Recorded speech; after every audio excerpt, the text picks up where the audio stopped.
Iremos falar sobre a ferrovia do Brasil, o transporte ferroviário, anos sucateado, mas para isso você vai ter que viajar comigo no tempo.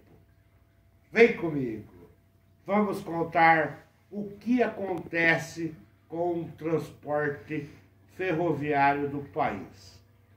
Eu que aos 6 anos de idade ganhei meu ferrorama, que tenho até hoje, um apaixonado pelo trem.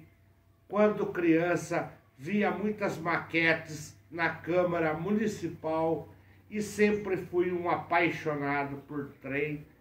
Anos ficava pensando, por que o descaso com um patrimônio tão bom e bonito como o trem? Vem comigo que iremos entender o que acontece. As ferrovias foram as principais meios de transporte de carga e passageiro por quase um século, chegando no Brasil no século XIX. Em 1960, a malha ferroviária chegava a 38 mil quilômetros. Nos dias atuais, foram perdidos 8 mil quilômetros e 50 anos patina no mesmo patamar. Para isso, devemos entender o primeiro fato que levou à crise do transporte ferroviário. O primeiro foi a crise do café em 1929.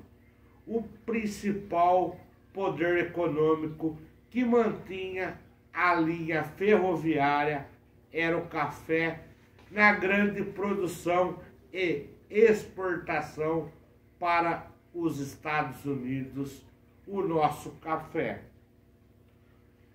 A primeira estrada de ferro foi por volta de 1854 pela concessão do Barão de Mauá. E depois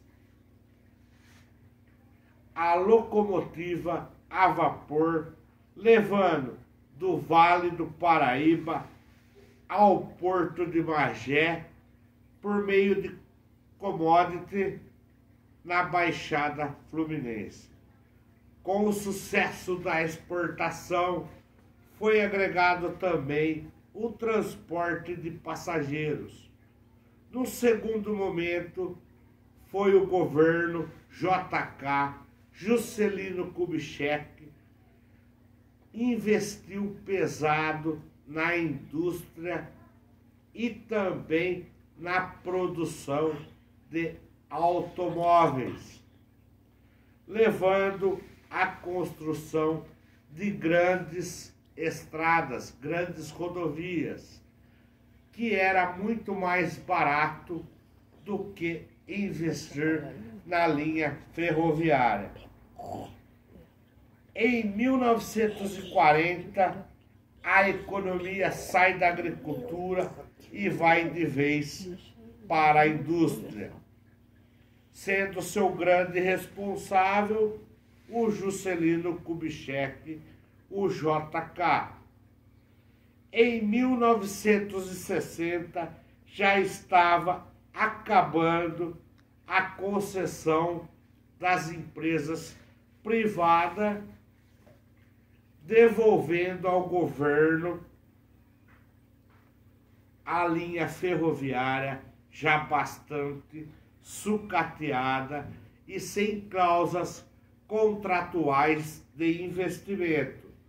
Mas Juscelino Kubitschek queria integrar a ferrovia com a malha de transporte rodoviário, mas não foi possível a execução. E no terceiro momento da crise do transporte ferroviário foi a extinção de passageiros. Com o avanço da indústria do automóvel e a popularização do avião, os modelos de negócios mudaram e ficou inviável continuar com os trens de passageiro. Mas, em 1975, São Paulo cria a sua própria estatal e assume de vez a linha ferroviária com a chamada FEPASA. Nos anos 90, bastante endividada, é novamente privatizado tanto a FEPASA, que era do governo do estado, como as linhas do governo federal. E o contrato novamente não impõe investimento e sim manter funcionando. E hoje as ferrovias, elas funcionam como corredores de transporte de commodities para exportação, sendo que 14 mil quilômetros de ferrovia é da Rumo e 2 mil da Vale. Ora, eu vivia pensando, por que acabou o trem no nosso país? Governo Fernando Henrique, governo Lula, governo Dilma e o governo Temer nada fez para melhorar. Aí surge o capitão que vê um carrinho de papelão passando e faz com que o catador de reciclagem descanse e ele próprio puxa o carrinho de papelão.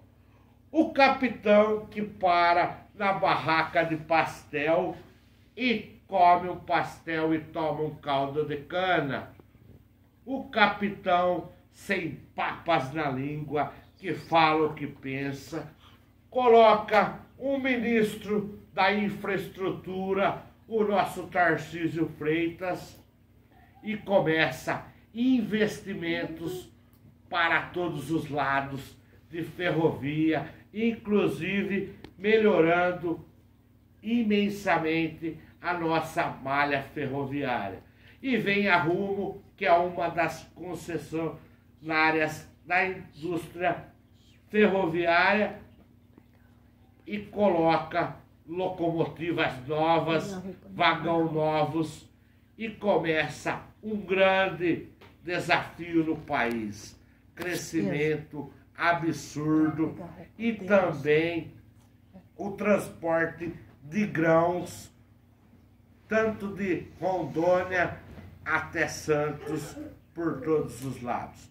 E aí vem um maluco de um capitão e um maluco de um Tarcísio Freitas, ministro da infraestrutura, e bate todos os recordes possíveis de positivamento da economia no nosso país.